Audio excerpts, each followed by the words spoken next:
আমার চ্যানেলে তোমাদের সকলকে স্বাগত। আজ আমরা ক্লাস 6-এর রায় মার্টিন প্রশ্নবিচিত্রা থেকে ইতিহাসের দ্বিতীয় পর্যায়ক্রমিক মূল্যায়নের চতুর্থ স্কুল সলভ করব।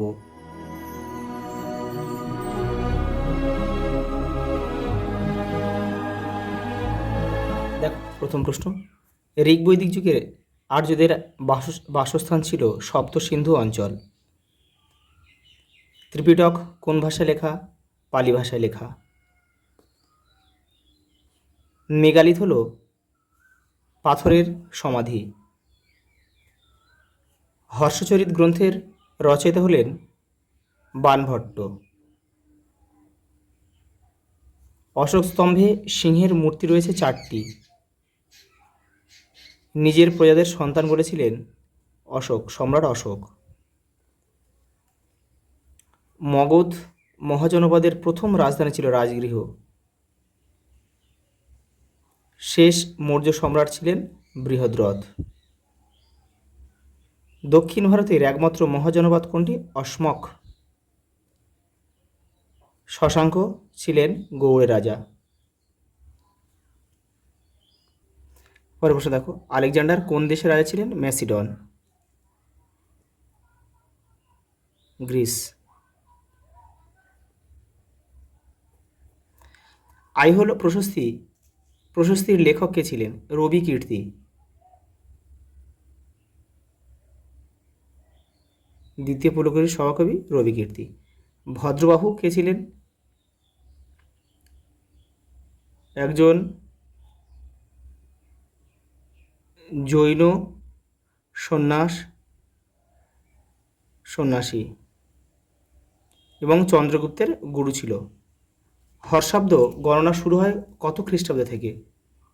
606 খ্রিস্টাব্দ।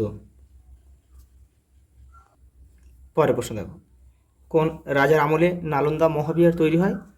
প্রথম কুমারগুপ্ত।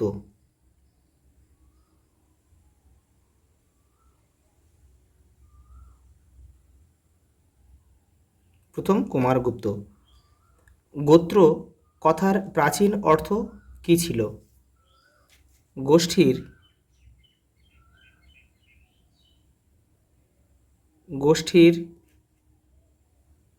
গবাদি পশু রাখার জায়গা।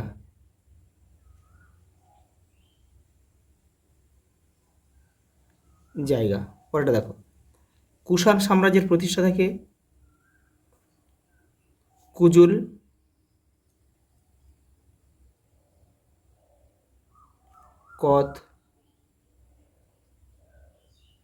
ফিসেস।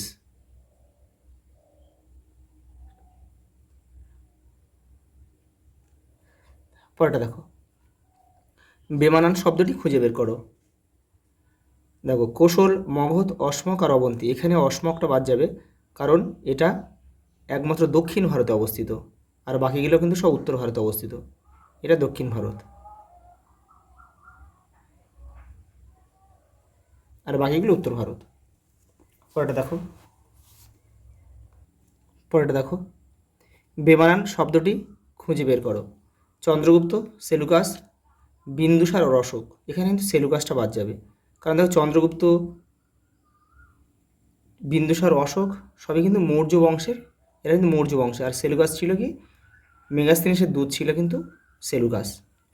পরেরটা দেখো, পিটক শব্দের অর্থ হচ্ছে ঝুড়ি। পরেরটা দেখো, শূন্যস্থান পূরণ করো। পরবর্তী বৈদিক যুগে দেখো ড্যাশ ছিল অন্যতম পালিত পশু। এটা হবে ঘোড়া।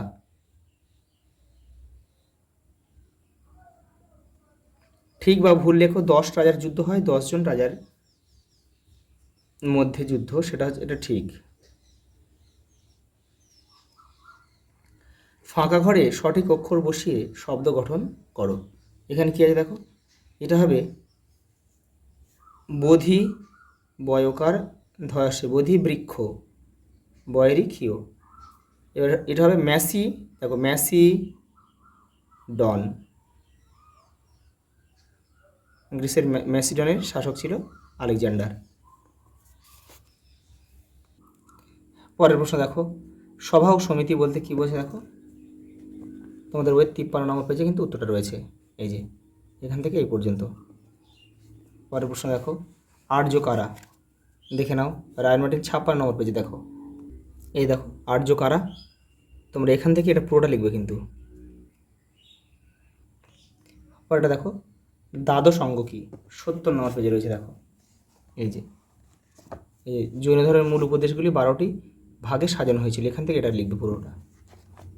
পরের প্রশ্ন দেখো, চতুর্জাম নীতি কি কি, এই এটা দেখো, এটা হচ্ছে 4টে, এই ক খ গ ঘ। এটা কোনো প্রাণী হত্যা না করা, মিথ্যা কথা না বলা, অন্যের জিনিস ছিনিয়ে না নেওয়া, আর নিজের জন্য কোনো সম্পত্তি না করা। পরের প্রশ্ন দেখো, ত্রিরত্ন, জৈন ধর্মের ত্রিরত্ন বলতে কী বোঝায় দেখো, তোমাদের বইয়ের 74 নম্বর পেজে রয়েছে দেখো, এই যে ত্রিরত্ন, এখান থেকে করতে হবে।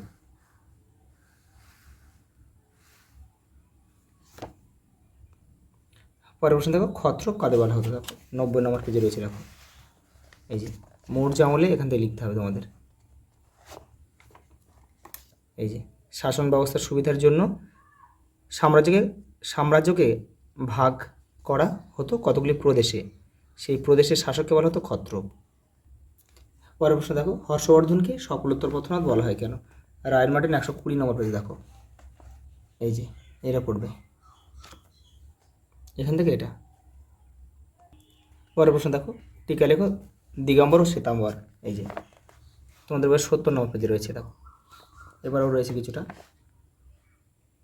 পরের প্রশ্ন দেখো, ধর্মচক্র প্রবর্তন দেখো 71 নম্বর পেজে রয়েছে দেখো, এই যে এখান থেকে করবে, এখান থেকে গয়া থেকে এই পর্যন্ত ধর্মচক্র প্রবর্তন বলা হয়েছে।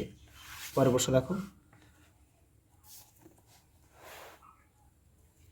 মৌর্য সম্রাটরা গুপ্তচর কেন নিয়োগ করতেন, দেখে নাও, এটা তোমাদের বইয়ের 83 পেজে রয়েছে, আর রায়ন মার্টিনে 114তে রয়েছে, তোমাদের বইটা দেখে নাও একটু, এই যে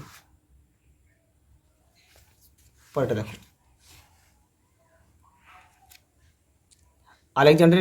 আলেকজান্ডারের ভারতীয় উপমহাদেশ অভিযান সম্পর্কে আলোচনা করো, 80 নম্বর পেজ দেখো, এই দেখো আলেকজান্ডারের ভারতীয় উপমহাদেশ অভিযান, এটা পুরো লিখবে।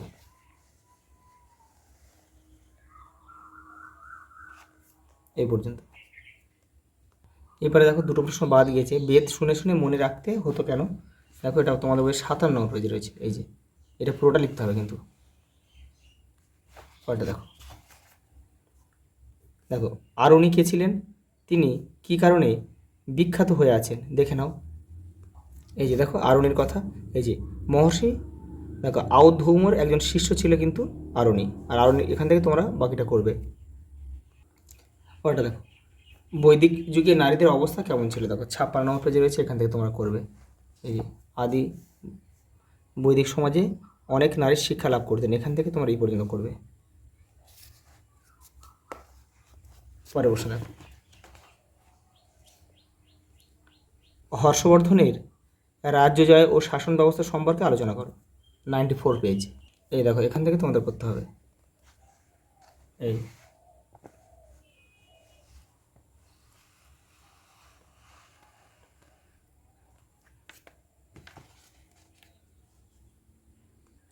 পরের প্রশ্ন দেখো, মৌর্য সাম্রাজ্যের পতনের কারণ, রায়ন মার্টিন 115 নম্বর পেজে রয়েছে দেখো, এই যে মৌর্য সাম্রাজ্যের পতনের কারণগুলি কী ছিল।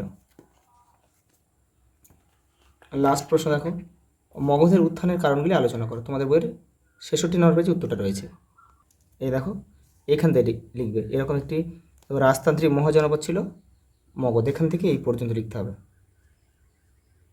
আজ এই পর্যন্ত, দেখা হবে পরের ভিডিওতে।